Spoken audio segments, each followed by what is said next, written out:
Good morning. Now on Good Day, more lightning, some rain around the valley overnight. We'll check in with Sherry with your Weather Now forecast coming up. A deadly crash prompts new calls for safer bus stops, the plans that could stand in the way. And Las Vegas's unique Pinball Museum gets ready to close its doors. But will Tommy still have a place to play? We'll explain. 8 News Now Good Day, the Valley's news leader, starts right now. Now, live, this is 8 News Now Good Day.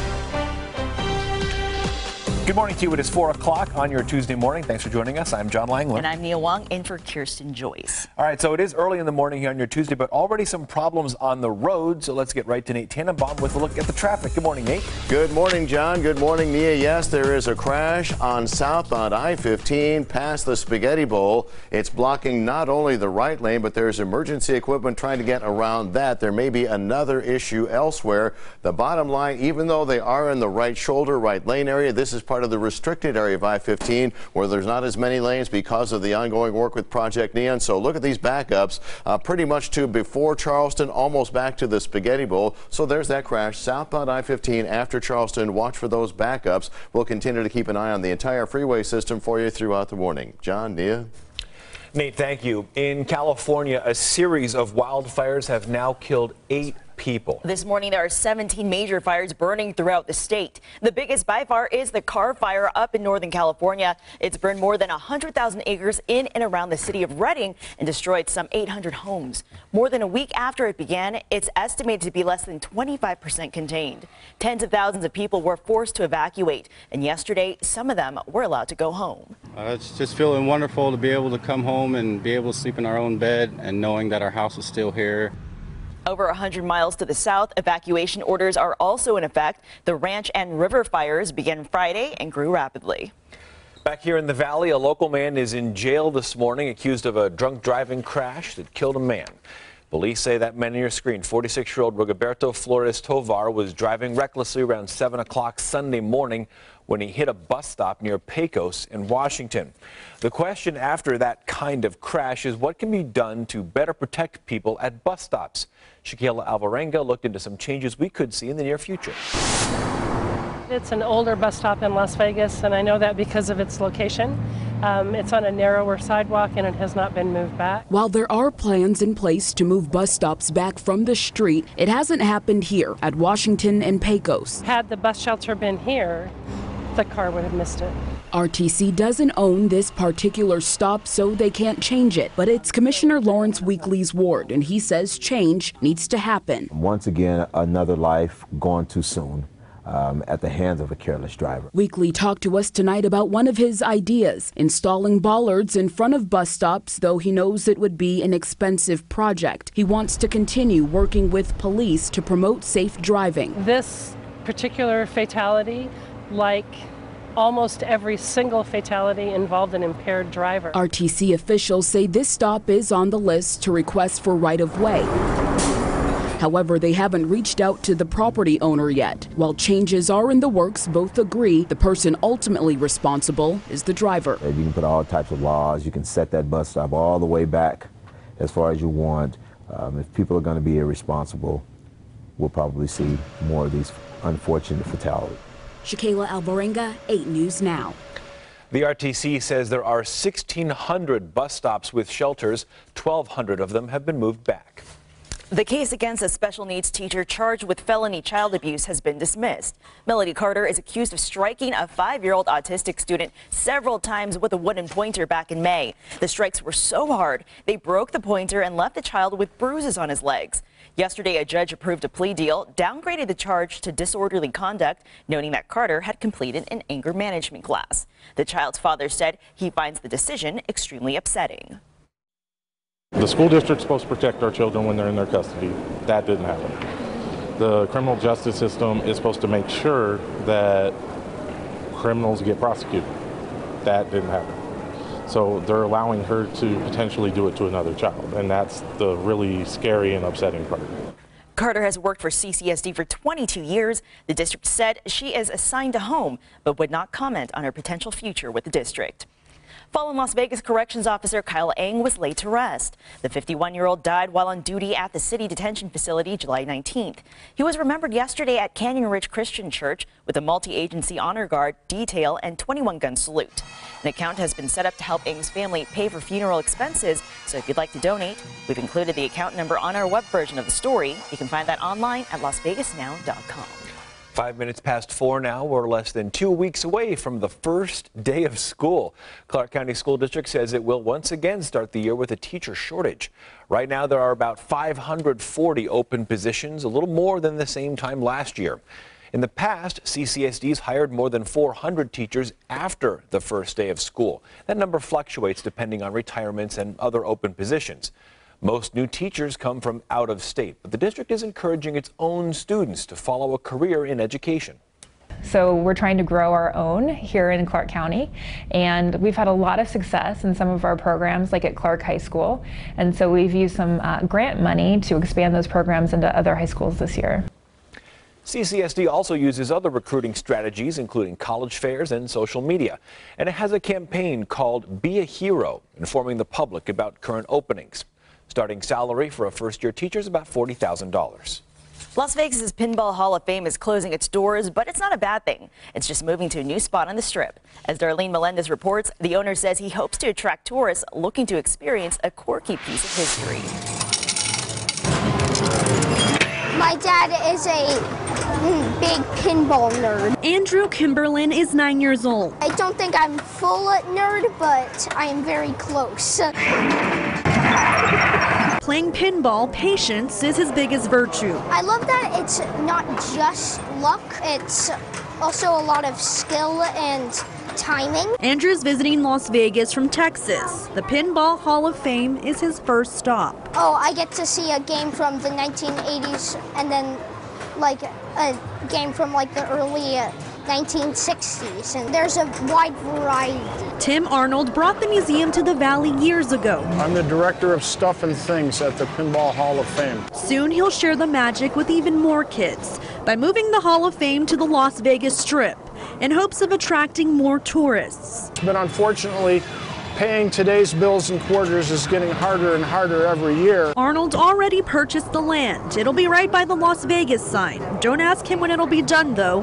He's leaving the logistics up to the contractors. Beth Kane helps Arnold run the place. No, I just love this place. There's no place I'd rather be. To hear the pop of a free game or feel the rumble of the machine, you can't get that in a tablet. Together, they'll make sure the current spot on Tropicana stays open. We need every quarter that comes in between now and the time the business opens. Letting more kids, like Andrew, continue to play until the new spot is ready. This is one of the most awesome places that Vegas has. Darlene Melendez, 8 News Now. No date's been set as to when the new location will open. The owner hopes the new spot gets even more business and will allow him to donate more money to local charities.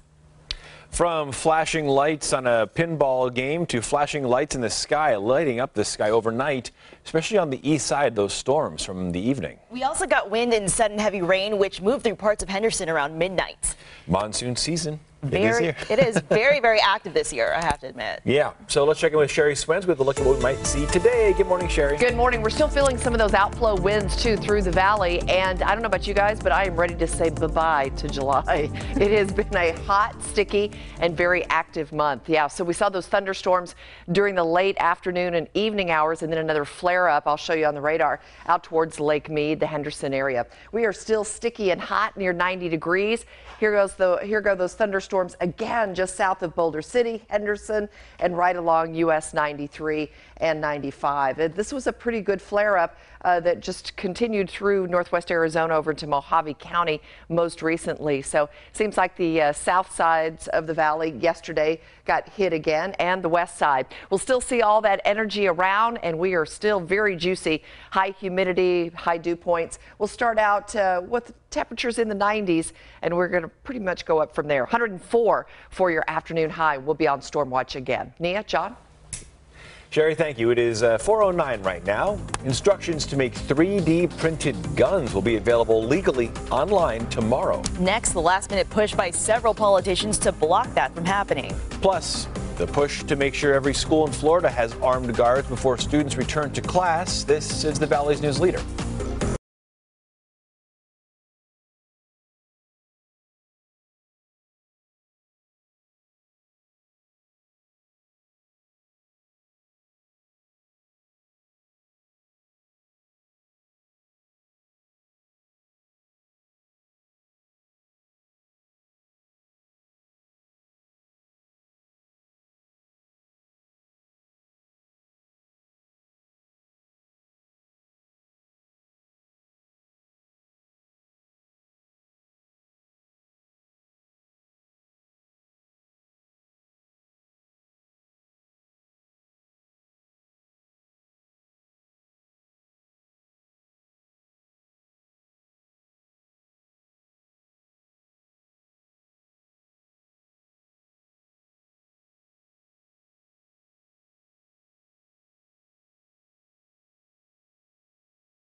Donate confidence.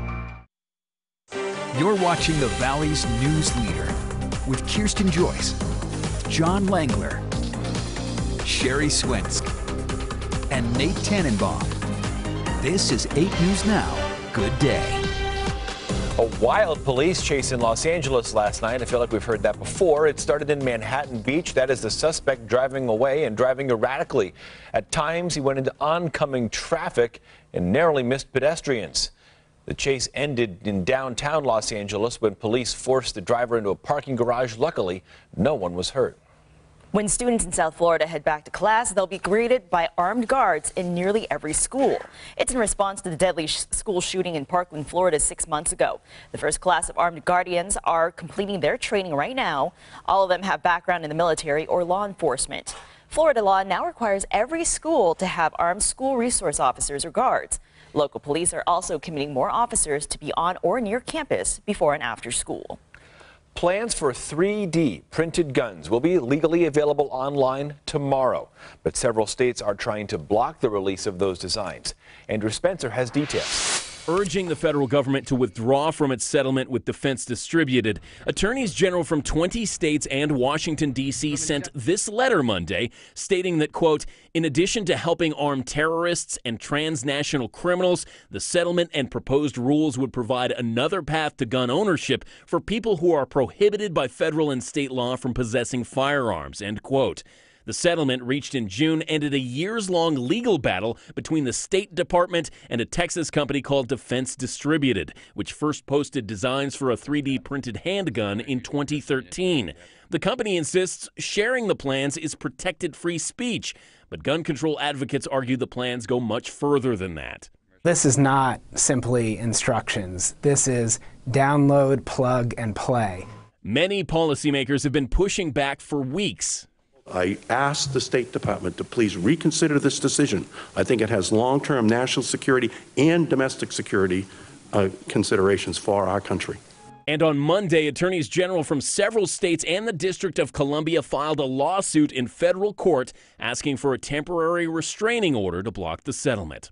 I'm Andrew Spencer reporting. Nevada Attorney General and gubernatorial candidate Adam Laxalt did not sign Nevada on to that lawsuit. Time is now 4:15. Next, Sherry's tracking which days have the best chance for more storms. Plus, the big celebrities soaring into Las Vegas for the official Star Trek convention.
Whatever happens, no big deal. Resolve. You're watching 8 News Now. Good day. It is 4:18. Hey, if you're making breakfast, put down that plain old white bread and grab yourself some avocado toast. Why, I ask? Well, you may be asking why I'm asking why you're asking. Today is National Avocado Day. The fruit, yes, the fruit has grown in popularity over the last several years thanks to its healthy fats. They can help your complexion and your waistline. Plus, it tastes good. And don't forget the dogs. Today is National Mutt Day. This special day is an excuse to love on, cuddle, and spoil your mixed breed pups. Obviously, one day isn't enough, though. National Mutt Day is also celebrated on December 2nd. Wait. Oh, so it has to be a mutt. It has to be a Heinz 57-ish. Absolutely. Yes. Those are the rules, Sherry. Right. That's what today is for. There are strict rules with these days. For example, apparently you can have 2 days. National Mutt Day being today and December 2nd. Who knew you could do that? What was the first National Day? It's today. No. What was the other first National Day? Avocado Day. Oh, Avocado Day. Yeah. Right. You can't, it's hard to keep up anymore with all these national days. It's just one after the other. There's websites that give you a list. We have them here at the station of what every day is. It's a whole. Okay, so if you had your choice of National Day, avocado toast, guacamole, or just plain old pure avocados, what would you choose? I'm not a big avocado guy. Okay, well, then your answer doesn't count. No, but I like it in sushi. I like it in sushi. Sushi. So when I was in college, California roll. and you make some weird concoctions in college, I swear, if you take some avocado toast, melt some feta cheese and sriracha, I promise Bingo. you, it is real good. That sounds really good. Breakfast. That sounds good. That's your breakfast right there, people. You know what? You just described our weather. Kind of mushy and hot. I love it. Oh my goodness. All right, we're like avocado toast with sriracha on it. It's still hot and it's still kind of muggy out there for sure. We've got high humidity after storms last night, and those were fairly recent out at the lake. And just glancing Henderson, 37% humidity. It's 90 degrees. We hit 110 and we still have dew points right around 60 degrees. There are a lot of hot summer thunderstorms around still across the Midwest, the East Coast, the Southern Plains. They still have flood watches and warnings for parts of the Southeast and the Midwest getting hit, the Ohio Valley, with some pretty good rain today. We did get a good flare up of thunderstorms. I rolled back like 6 hours. You can see how they flared up out at the lake. Then some storms right around the southeast side and south sides of the valley, and most recently out at the lake. And those were just before midnight last night. Those brought some pretty good lightning, some pretty heavy rain. North and west sides of the valley pretty much missed out, but you may get some storms today. Actually, I'm going to bump this up. I think about 106 will be a better high for today. Still, the best chance of storms starts in the mountains, but then in the afternoon and evening, it's anybody's game, and that's what we'll look for today. Good chance of isolated storms.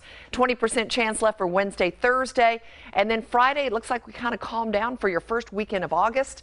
107, though. It's keeping it hot and sunny for Saturday, Sunday. 421, we're on the roads with Nate. Did they clear up that accident on I-15? Well, it only took an hour. It was originally reported a little bit after 3:15. Here it is just after 4:15. And finally, southbound I-15 after Charleston. All lanes are clear, but you know you don't have as many travel lanes through there with Project Neon and the eventual return of all of those lanes in the middle. But for now, you got to work your way on through. And still, the backups almost all the way towards the Spaghetti Bowl. So you're going to need some extra time. If anything, this should loosen up here in the next half hour or so. But southbound I-15 clearing that crash after Charleston, backups towards the Spaghetti Bowl. John, Nia. Thank you, Nate. The official Star Trek convention beams into Las Vegas this week. It runs tomorrow through Sunday at the Rio Hotel. Special guests include William Shatner and George Takei from the original show, along with captains from more recent series such as Jason Isaacs and Kate Mulgrew. There are special events and expert panels every day, as well as a costume competition on Saturday. General admission tickets are $50 online. Well, Bryce Harper might be beaming himself somewhere else. Today is the Major League Baseball trade deadline, and the Las Vegas native and Washington National could be available. The Washington Nationals reportedly are talking about moving the All-Star outfielder. This year he's batting .220. He has 25 home runs. Harper will be a free agent at the end of the season, and he's expected to leave Washington anyway in 2019. A typical move by a team. If he's going to leave anyway, kind of just get him out of there. All righty. Well, a 90s film classic returns to theaters for 2 days only. Plus, stars of Guardians of the Galaxy unite off screen. They're pushed to get a controversial director rehired on the Valley's News Leader.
that big cash. You're watching 8 News Now. Good day. The all-star cast of Guardians of the Galaxy is sticking up for their embattled director. And James Gunn was fired by Disney this month. Old tweets resurfaced of him joking about pedophilia, rape, and molestation. Gunn apologized. He accepted the decision of being fired. The Guardians cast, including Chris Pratt, Bradley Cooper, Zoe Saldana, released an open letter supporting Gunn. They note the films are about misfits who find redemption, adding the theme of redemption has never been more relevant than now. The cast of the new Winnie the Pooh film hit the red carpet last night in Burbank. Ewan McGregor, who plays the title role of Christopher Robin, was joined by co-stars Brad Garrett, Bront Carmichael, and Haley Atwell. Christopher Robin hits theaters August 31st. The Dude abides. The Big Lebowski is marking its 20th anniversary. It's going back into theaters. Nearly 700 will be screening the Coen Brothers comedy classic. It's this Sunday and next Wednesday. The rug really tied the room together, man. There's a beverage here, man. Nothing? Keep going. No, it's okay. We'll be right back.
Good morning. Now on Good Day, another active overnight of weather here in the valley. We'll have check in with Sherry to look at what's in store for later today. Plus, major progress in California's largest wildfire. Why crews are worried it could spread quickly again today.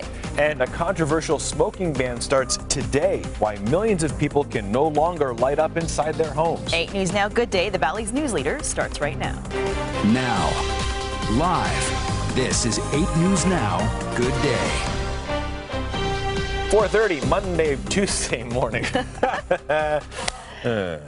Langler with you. It's Good Day. Thanks for joining us this morning. I'm Nia Wong. Kirsten Joyce has the day off. Is it weird when a Tuesday feels like a Monday? I feel like I got them flip-flopped somehow. I don't know if that's a very good feeling. No, I wouldn't recommend it. But it is hot. It is humid outside. We've got some more stormy weather on the horizon. Sherry Swinsk is here with a look at the forecast. Good morning, Sherry. Good morning. Well, I can say that it does feel like yesterday. There's really no difference outside. So if that makes you feel any better, John. We are still hot and humid. We have temperatures in the 90s still in some neighborhoods and humidity that's pretty close to yesterday, near 40%. We had thunderstorms that flared up again last night before midnight. Those came in the Southeast Valley and out at Lake Mead. That was after a round of storms already earlier in the day. So a lot of thunderstorm warnings, flood advisories that we had to get through. Now things are pretty much calm. Did have some outflow winds in the last hour or two as well behind those storms, but they're well south of us now. We'll look for clouds to build again and the possibility of thunderstorms first in the mountains, but isolated storms for the valley again later today. Hot 106 as we bid farewell to July. All right, let's get on the roads with Nate. There were accidents. Let's see if they're out of our way. We bid farewell to a crash that was really messing up the southbound 15 after the Spaghetti Bowl, that little stretch between Charleston and Decatur where you have limited lanes. There was a crash block in the right lane. It was cleared a few minutes ago. The backups that were stretching towards the Spaghetti Bowl have loosened up very nicely. So on the map, the southbound I-15 crash after Charleston has been cleared. We keep an eye on the rest of the freeway system. There appears to be some slowing northbound on the 15 around Desert Inn to Spring Mountain, but I don't think that is the case. We'll show that camera in a few minutes. John, Nia. Nate, thank you. 4:32 right now. Major progress this morning in the massive and deadly car fire in Northern California. It's killed 6 people and destroyed hundreds of homes. But this morning, crews are worried the weather could fan the flames further in the coming days. Scott McLean is in Redding with a closer look at the challenges for firefighters. The car fire has now grown to well over 100,000 acres, but what's most important is who or what is still in its path. And at least at this moment, the most densely populated areas are out of the way. But you can see just how much damage this fire did when it came through this area a couple days ago. You have houses like this that look like they are completely untouched, and then look at the neighbors. It is hard to even know what we're looking at. They have been absolutely destroyed. You can see bits of furniture, a couple of appliances back there, and what looks like the garage, a couple of cars back there. And then this is a burnt out boat. It doesn't look like much at this point, but you can still see bits of fiberglass. Now authorities, they have had the challenge of figuring out who evacuated and who didn't. And so people have been putting these ribbons on their mailboxes to signify that they've gotten out. Most of the houses, thankfully, in this area have those ribbons on them. But the scary part, there are still 19 people unaccounted for. This fire is scary to us. This is something we haven't seen before in the city. The monstrous car fire continues to leave a path of destruction in California's Shasta County. It's one of more than a dozen fires burning across the state right now, but this one is so large and the temperatures are so hot that it's creating its own weather system and can be seen from space. It looked like an atomic bomb went off. After the fact, we got a few pictures from friends, but it was a firestorm when we left. While crews are gaining ground, they say they're dealing with the perfect recipe for the flames to spread erratically. Low humidity, high temperatures, and high winds. Those gale force winds are whipping up what crews describe as fire tornadoes that are destroying everything in their path. I saw to the right of me that vortex and that fire moving, and I told my daughter, I said, get home now, let's leave. That one scares me. Some of our guys lost their homes as well. Probably half of our department was displaced. And while crews battle the flames on the fire lines, local authorities are dealing with reports of looting in those abandoned areas. At least 3,000 firefighters are fighting to control the blaze as the community shows its gratitude. So more than 800 homes, well over 800 homes have been destroyed already. There are now 4,000 plus structures that are threatened at this point.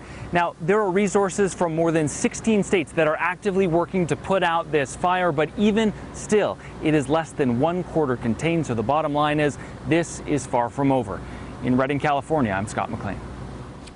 The trial of former Trump campaign chairman Paul Manafort begins in Virginia today. Manafort faces 18 counts of bank and tax fraud stemming from his Ukrainian political consulting work he did before working for then candidate President Trump. Paul Manafort has pleaded not guilty. It's the first trial coming out of special counsel Robert Mueller's investigation. President Trump continues to call the investigation a witch hunt. Let's talk about sharks, specifically a valuable shark which is now back home in a Texas aquarium after an all-day ordeal.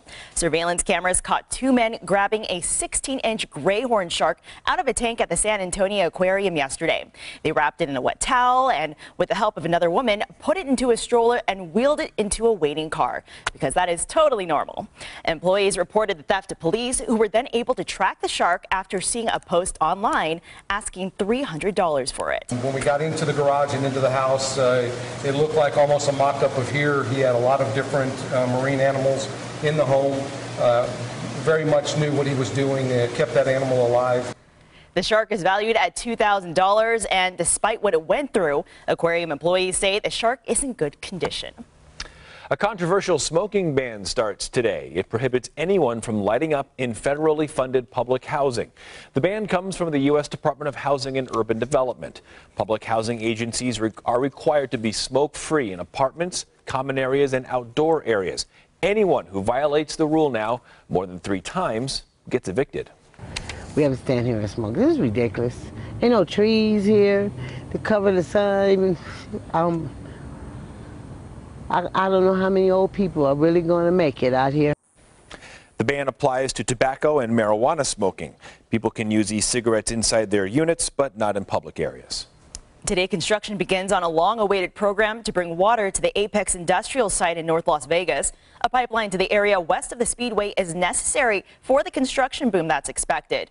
Officials say the project will open more than 3,000 acres of land for development, which is expected to bring thousands of jobs to the valley. It is 4:37 right now. Local students return to class in less than 2 weeks. Summer's almost over. Once again, Clark County School District, though, won't have enough teachers to greet those students. Districts across the nation are seeing teacher shortages. Karen Castro has a look at what CCSD is doing to try and attract educators here to the valley. On August 13th, CCSD students will be back at school from summer break. It feels like we just got out for summer, and now we're kind of getting it back into gear. Diane Barber says some of her son's classrooms are overcrowded. The teacher shortage isn't helping. They have to deal with so much more than they ever knew. And it's certainly not a 9-to-5 job. CCSD has about 540 teaching vacancies. That's a little higher than the same time last year. But educators are currently making their way through the hiring process, and it doesn't stop on the first day of school. We typically hire about 400 teachers right after school starts. The number of vacancies also fluctuates, with people leaving the school district and retiring, which is part of the reason CCSD recruits year-round. Well, certainly we hope to get that number of shortages down. We want to make sure that we have a quality teacher in every classroom. Kirsten Sear is the Chief of Communications and Strategy at CCSD. She says besides recruiting at college fairs and through social media, they've had to get creative. For the second year in a row, the school district has recruited teachers from the Philippines. We have more than 100 teachers from the Philippines who are coming in some of our really hard to fill positions in special education. Closer to home, CCSD is expanding a program that encourages its students to pursue a career in education. A total of 16 high schools will have 31 programs. So we're trying to grow our own here in Clark County, and we've had a lot of success in some of our programs, like at Clark High School. But the school district still faces a lot of challenges, like the declining number of students majoring in education and competitive salaries. CCSD pays first-year teachers about $40,000. It's a lot of stress and not a lot of compensation, so it's hard to keep teachers here, and it's hard to attract teachers here. Karen Castro, 8 News Now. 8 News Now is helping make sure students are prepared for the classroom. We're collecting donations to give to kids from at-risk schools across the valley. For a full list of items needed, visit our website, lasvegasnow.com. You can drop your donations off at any Smiths or Silver State Credit Union location in the valley. The drive runs through Friday. And don't forget to tune in Saturday from 6:30 to 7. This is for our Back to School special. We'll be taking a look at the new path forward for CCSD under the leadership of new Superintendent Dr. Jesus Yara. It is 4:40 right now. Some families have a very different item on the back to school list for shopping. Next, the money parents are shelling out to send students to the classroom with bullet-resistant backpacks.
877-150-00. You're watching the Valley's news leader with Kirsten Joyce, John Langler, Sherry Swinsk, and Nate Tannenbaum. This is 8 News Now. Good day. 4:43 on your Tuesday morning. As families here in the Valley go back to school shopping, there could be another item on their list: bulletproof backpacks. Some see them as a smart defense in a school shooting. Oracle Manna shows us where you can get them and if they're worth the price. I don't know how much protection it would offer because they don't always have the backpacks on them. Families we spoke to were a little skeptical of bulletproof backpacks, but say they understand the danger students could face. It's sad, but it's in this day and age with the kids bringing weapons to school, things like that nature, you might have to be more proactive. If something ever bad happens at the school, you can always just put that over you or something. One barrier might be the price. I can't afford more than $100. Bulletproof backpacks cost anywhere from $100 to $500. They're mostly found online, like at Bullet Blocker. Founder Joe Curran says they're seeing a boom in business. We've seen a dramatic increase in sales. I'd probably say 300 to 400% over the year. Due to the Parkland shooting mostly. The backpacks are made with the same material used in police body armor. It's meant to protect against handguns and shotguns, and there's also psychological security. The kids are feeling a little bit more safe, being able to have something that will potentially save their lives if necessary. Companies also sell backpack armor panels like these, which are easy to take in and out. They're made up of Kevlar, that same bullet-resistant material, and they're extremely popular. Nicholas Grote is the president of Safe Life Defense, a local body armor company. He says removable panels are more versatile than backpacks, and they've been flying off the shelves. The vast majority of people who purchase backpack panels are families purchasing them for their children. They'll typically buy 3 or 4 at a time. Still, some parents want the schools to take action. Maybe they should just have metal detectors, to keep the weapons out of the school. Oracle Manna, 8 News Now. Many teachers have to pull double duty to make ends meet. Next on 8 News Now, how a teacher was able to double his salary and walk away from school to become a professional grocery shopper. Yes, you're watching 8 News Now.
watching 8 News Now. Good day. When Apple talks, Wall Street listens. And this afternoon, we'll get the latest quarterly earnings report from the tech giant. Apple's one of the most widely held tech stocks.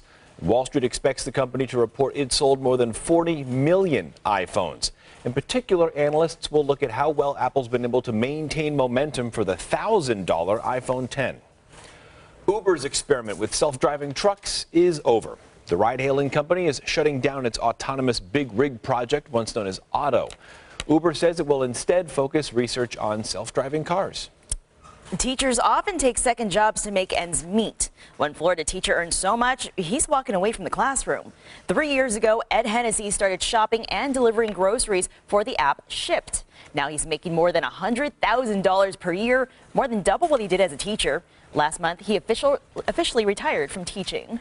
Leaving education is one of the scariest things, and it's very sad.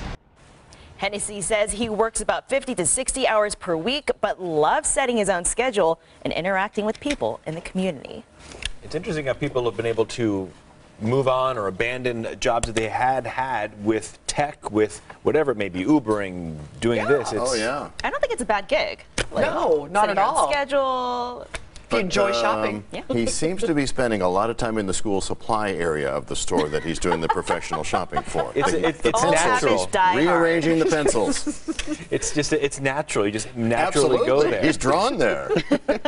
How long does it take you to learn where different things are in a new grocery store? I feel like it takes me a long time because each one is different. Oh, so different. And even the store that you normally go to, they rearrange it. They shuffle. I hate the shuffle. Yeah. Yes, the shuffle's the bread used to be over here. Now it's way over there. The whole day is thrown off when that happens. So for a guy like that, it could be it'd be interesting to just walk in. Oh, I'm here at this grocery store. I need to go to this and go to that. And all of a sudden, you're in a maze. Yeah. It's the little things, like if you're looking for capers, where does one store keep the capers? Where does the other store keep the capers? Or sometimes one store will mix up the gluten-free, and sometimes they'll have a whole separate aisle. Yeah. It is hard. But when they move the capers, it's a caper. I set Nate up for that. That was a softball right down the middle. Happy Tuesday, everybody. Hope you're ready for maybe some more softballs with a lot of lightning today. Boy, we've had some storms, haven't we? We bid farewell to July today, and I don't know about you, but I'm ready. I'm ready to move on to August and just get through it. It's been hot, sticky, and it will continue. Yesterday was 110. Today we're looking for maybe 106, 107, only slightly less hot. I'm not even going to call it cool. 104, cooler, I should say. 115 is the standing record. We were just talking earlier in this half hour about fire tornadoes, and this is what fire tornadoes look like. They're a vortex of wind and flames, and they can reach hundreds of feet up in the air. And that Carr fire in Northern California, and really all of these fires across the West, can whip up these fire-nados, if you will, and they continue making their own weather too. So some of these, like this fire, has been known now because it exploded in size. It doubled on Saturday. It's now about 104,000 acres up here near Redding, and it continues to grow so quickly because of those types of weather conditions and those fire-nados that continue to spread and just chew up some of those neighborhoods like we were seeing with the reporters talking about. All right, we've had a lot of thunderstorms, mainly south and southeast, out at Lake Mead, over to Mojave County, but we are looking for the chance of some isolated thunderstorms for the valley again today. Up at the mountain, that looks like that usually starts with those chimneys of clouds even before lunchtime, but then the chance for thunderstorms around the valley will be with us again today, tomorrow, Thursday, and then we finally calm down a little bit, but stay hot for our first weekend of August. 107. Wow. 452. Let's check in with Nate. Trying to get you out the door before 5 a.m. and the I-15 looking a lot better than it did at the start of the hour. There was a crash in the right lane of the South 15 before Sahara, and man, it was really backing things up. But as we look now southbound from Charleston towards Sahara, there are more and more folks on the road, but it is open and moving, so we've cleared that crash and traffic's moving a little bit better. You do have the shutdown of the ramp from the North 15 to MLK. They should be reopening that here in the next hour or so. John, Nia? Thank you, Nate. Well, coming up at the 5 o'clock hour, actor Will Smith is planning an adventurous birthday. What he's doing to celebrate his 50th in true daredevil fashion. It's all coming up right now on 8 News Now. Good Day, the Valley's news leader, summertime.